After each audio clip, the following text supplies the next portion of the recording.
Payment नहीं करना क्या? तुम्हारा बच्ची नहीं छुड़वाना तुमने? हाँ, हमारा बच्चे को छोड़ना पड़ेगा तो आप पेमेंट का लोग कोई लिंक दीजिए।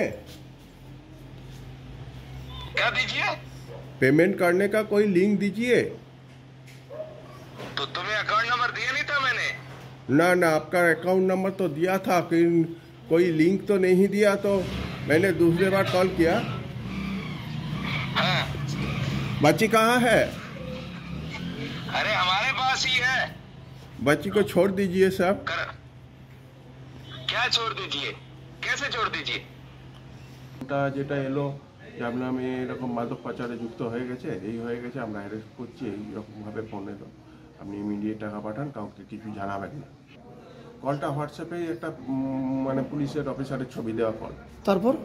তারপর ওইভাবে বলতে থাকে যে ক্রাইমে যুক্ত হয়ে গেছে। ছেলে বা মেয়ে বাইরে পড়তে গেছে, খুব সাবধান। অচেনা কোনো নম্বর থেকে হোয়াটসঅ্যাপে কল এলে সতর্ক হন।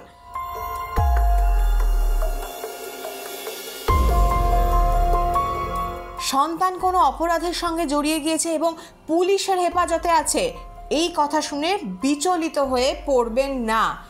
একবার অস্থির হলেই ফাঁদে পড়বেন এক ঘোর বিপদের। দুর্গাপুরের সাইবার সেলে একাধিক অভিযোগ জমা পড়েছে ইতিমধ্যেই। টার্গেট শহরের বাইরে বা রাজ্যের বাইরে পড়তে যাওয়া পড়ুয়ারা। ভুক্তভোগী এক বাবার বয়ান শুনে নিন। বলিয়ে লড়কি কো এক বাত দিজিয়ে না।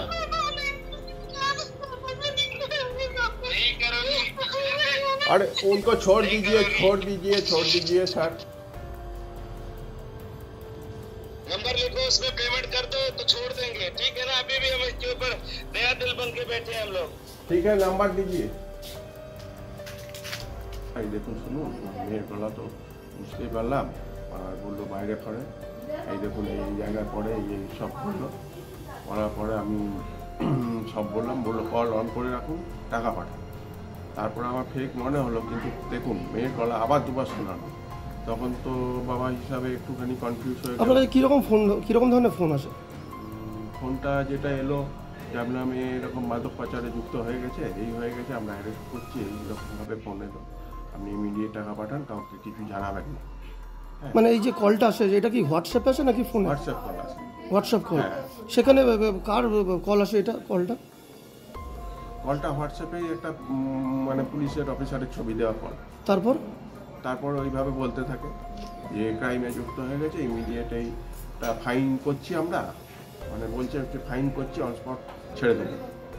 হ্যাঁ, এইভাবে ব্ল্যাকমেল করে টাকা পাঠানো। কত টাকা চেয়ে পাঠিয়েছে আপনার কাছে? আমার কাছে পারলি একবার 50, একবার বললো 1 লাখ 1.5 লাখ, পরপর বাড়তে থাকে, তখন আমি ব্যাপারটা বুঝে ফেলি। আপনি এখনো পর্যন্ত কত টাকা দিয়েছেন? আমি 50 দিয়েছি। কিসের মাধ্যমে দিয়েছেন? Google pay. তারপর আপনি কি জানতে পারেন? তারপরে গেলাম, তারপরে ফোনটা যখন আমি বললাম যে বুঝতে পারলাম, মনে হলো যেন একটু ব্যাপারটা কনফিউজ হয়ে আসছে। আমি বন্ধুর কাছে পয়সা আনতে যাচ্ছি, করে রাস্তা দিয়ে যাচ্ছি, বলছে ফোন কাটবে না, আর গালাগালি খুব দিচ্ছে। তারপরে যখন ওখানে গেলাম, দেখি ফোনটা অটোমেটিক কেটে গেছে। আর আমার কাছে দ্বিতীয় ফোন ছিল না, যেটা থেকে আমি মেয়েকে কল করবো।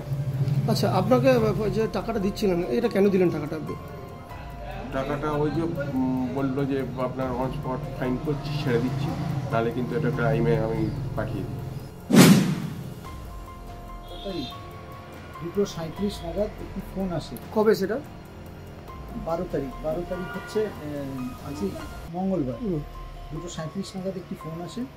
ফোনের মধ্যে আমাকে বলা হয় যে আপনার নাম সুজয় পোদ্দার, আপনার ওয়াইফের নাম মনিকা পোদ্দার, আপনার মেয়ের নাম কি অনন্যা পোদ্দার।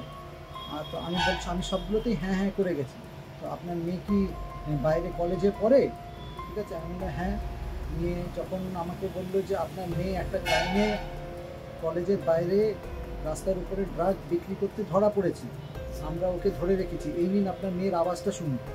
নিয়ে ওর মেয়ের আমাকে আওয়াজটা শোনালো। মেয়ে আওয়াজটা অনেকটা আমার মেয়ের সাথেই একদম পুরো মিলছে, যে বাবা আমাকে বাঁচাও এরকম করে বলছিল। ঠিক আছে, সঙ্গে আমি কি করি, আমার একটুখানি সন্দেহ হওয়াতে আমি ফোনটাকে কেটে দিই।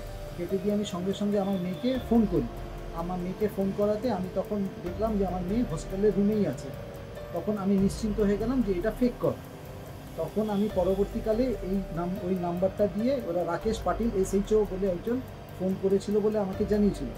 তো ছবিতে কার ছবি আসছে? ছবিটা তো